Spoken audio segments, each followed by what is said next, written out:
Hello बच्चों, आज हम क्लास 12 फिजिक्स के चैप्टर नंबर 3 विद्युत धारा के इम्पोर्टेंट टॉपिक को देखेंगे। तो बच्चों, आपके बोर्ड एग्जाम में पूछा जाता है कि अनुगमन वेग तथा विद्युत धारा में संबंध बताइए।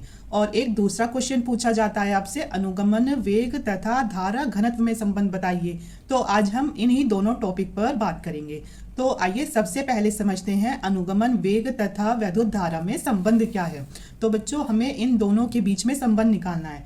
तो अनुगमन वेग क्या होता है? ये होता है हमारा Vd, और जबकि विद्युत धारा होती है हमारी I। ठीक है, तो जब हमें I बराबर Vd को निकालना है तो कैसे निकालेंगे? तो सबसे पहले हमें I का सूत्र पता होना चाहिए। तो I बराबर होता है Q बटे T के, मतलब कि विद्युत धारा बराबर आवेश बटे समय की होता है। ठीक है, अब I का सूत्र तो हमें है पता, पर अब इसमें हमें Q का तो निकालना पड़ेगा कि आखिर ये Q है क्या। तो बच्चों, Q है यहाँ चालक पर आवेश। Q क्या है? Q है यहाँ चालक पर आवेश की, जो हमारा ये चालक है इस पर क्या आवेश दिया गया है। तो हमें चालक पर आवेश का सूत्र पता है, वो होता है Q बराबर NE के। अब यहाँ E तो है हमारा इलेक्ट्रॉन पर आवेश। अब जब हम बात कर रहे हैं चालक की, तो चालक में आपको पता है इलेक्ट्रॉन भी होते हैं। तो बच्चों, E तो है यहाँ इलेक्ट्रॉन पर आवेश, और जबकि N है यहाँ इलेक्ट्रॉनों की संख्या कि इसमें कितने इलेक्ट्रॉन हैं। तो बच्चों, तो सबसे पहले अब हम इसमें इलेक्ट्रॉनों की संख्या निकालेंगे। तो सबसे पहले हम निकालेंगे कि एक सेकंड में इलेक्ट्रॉनों की संख्या कितनी होगी। तो बच्चों, इसमें समझो इलेक्ट्रॉनों की संख्या है n इलेक्ट्रॉन है, a इसका क्षेत्रफल है, और इसका अनुगमन वेग है Vd। ठीक है, तो एक सेकंड में इसमें इतने इलेक्ट्रॉन हैं। और अगर हम निकालें t सेकंड में इसमें कितने इलेक्ट्रॉन हैं, तो बस हो जाएगा NaVd इंटू टी।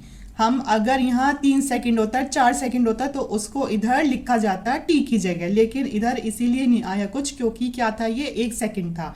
ठीक है, तो अब हमारे पास n का मान आ चुका है, ये t सेकंड। तो अब इस n के मान को इसमें रख देंगे तो हमारा हो जाएगा q बराबर n की जगह, मतलब कि इलेक्ट्रॉनों की संख्या है NaVd इंटू टी, और क्या है, इलेक्ट्रॉन पर आवेश है E। अब हमारे पास आ गया Q का मान। अब इस Q के मान को इसमें रख देंगे।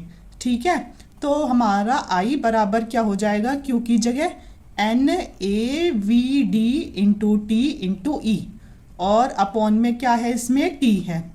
तो इस T से ये T कैंसिल हो गया। तो अब हमारे पास क्या बचता है, NaVd इंटू ई बचता है। तो हमारा I बराबर आता है NaE इंटू Vd। अब आप इसमें खुद देखो कि हमारा I और Vd दोनों आ रहे हैं, तो ये ही हमारा अनुगमन वेग और विद्युत धारा के बीच में संबंध है। तो आप खुद देखो इसमें हमारा I भी आ रहा है, Vd भी आ रहा है, तो फिर यही हमारा विद्युत धारा और अनुगमन वेग के बीच में संबंध है, जो कि आपके बोर्ड एग्जाम के लिए इम्पोर्टेंट है। अभी तो बच्चों आपको समझाने के लिए ये सिर्फ आपको हिंट दिया गया है, अब हम दिखाएंगे कि आपको इसे एग्जाम में कैसे करके आना है। तो बच्चों, एग्जाम में आपको ऐसे करके आना है, इधर तो आपको ये बनाना है चित्र। अब हम करेंगे अनुगमन वेग तथा विद्युत धारा में संबंध। ठीक है, तो हमने जैसे चित्र बनाया है ऐसे ही इसके बारे में इधर लिख दिया है कि माना किसी चालक की लंबाई L, कि ये जो चालक है इसकी लंबाई है L, और इसका क्षेत्रफल क्या है, A है इसका क्षेत्रफल, और अनुगमन वेग Vd है, और जो इसका अनुगमन वेग है वो है Vd। अब करेंगे हम कि यदि चालक में इलेक्ट्रॉनों की संख्या n हो, आपको जो ये इलेक्ट्रॉन दिख रहे हैं, तो इस चालक में इलेक्ट्रॉनों की संख्या कितनी है, n है। तो अब सबसे पहले हम निकालेंगे एक सेकंड में चालक से प्रवाहित होने वाले इलेक्ट्रॉन की, मतलब एक सेकंड के समय में इसमें से कितने इलेक्ट्रॉन निकल रहे हैं, तो उनकी संख्या होगी NaVd, जैसे अभी आपको समझाया था। अब एक सेकंड में तो हमने देख लिए, अब हम देखेंगे t सेकंड में चालक से प्रवाहित होने वाले इलेक्ट्रॉनों की संख्या। तो बस कुछ नहीं होगा, इधर क्या लग जाएगा, t, तो हो जाएगा हमारा NaVd इंटू टी। ठीक है, अब हम लिखेंगे कि चालक पर आवेश, की इस चालक पर आवेश कितना है, तो आपको पीछे बताया है कि Q बराबर N सूत्र होता है। E तो यहाँ होता है इलेक्ट्रॉन पर आवेश और N होता है इलेक्ट्रॉन की संख्या।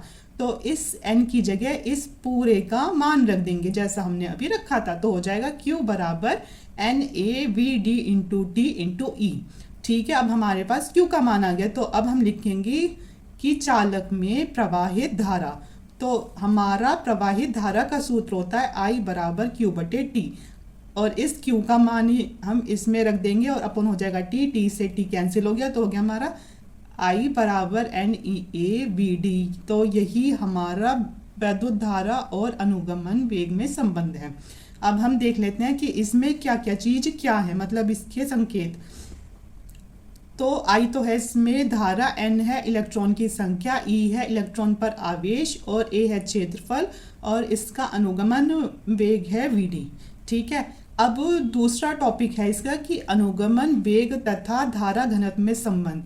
जिसने अनुगमन वेग तथा वैद्युत धारा में संबंध समझ लिया, तो धारा घनत्व और अनुगमन वेग के लिए संबंध में केवल आपको 4 लाइन लिखनी पड़ेंगी। ठीक है, तो हम सबसे पहले समझते हैं कि धारा घनत्व की परिभाषा क्या है। तो चालक के प्रति एकांक क्षेत्रफल से प्रवाहित धारा को धारा घनत्व कहते हैं। मतलब कि चालक के प्रति एकांक क्षेत्रफल से, जो ये क्षेत्रफल है, इससे प्रवाहित धारा, इससे जो प्रवाहित हो रही है धारा, उसी को धारा घनत्व कहते हैं। इसे J से दर्शाते हैं। इसका सूत्र होता है J बराबर I बटे A।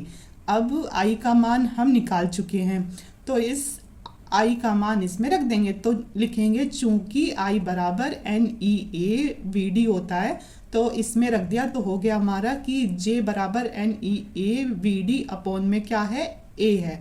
इसमें A से A आपस में कट गया, तो हमारा J का मान हो गया है J बराबर NeVd। तो ये हमारा अनुगमन वेग और धारा घनत्व में संबंध है। तो बच्चों ये दोनों ही संबंध इम्पॉर्टेंट है, इन्हें एग्जाम के लिए अभी से अच्छे से तैयार कर लीजिए।